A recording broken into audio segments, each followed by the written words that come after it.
এক দুর্লভ স্নানের দৃশ্য দেখছি, আপনাদেরকেও দেখাই। দেখুন, এক ঝাঁক শালিক জল কেলি করছে, অর্থাৎ তাদের স্নানরত অবস্থায় কেমন দেখায় সেই দৃশ্য আপনাদেরকে দেখাবো।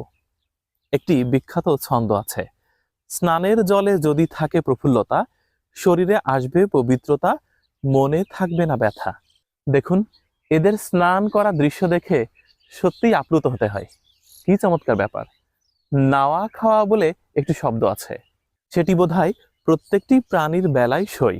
আহা, চোখ জোড়ানো দৃশ্য। এক ঝাঁক শালিক এইমাত্র গাছ থেকে কাঁচা রস খেয়ে নিচে নেমেছে, তারপর একসাথে সবাই স্নান করছে।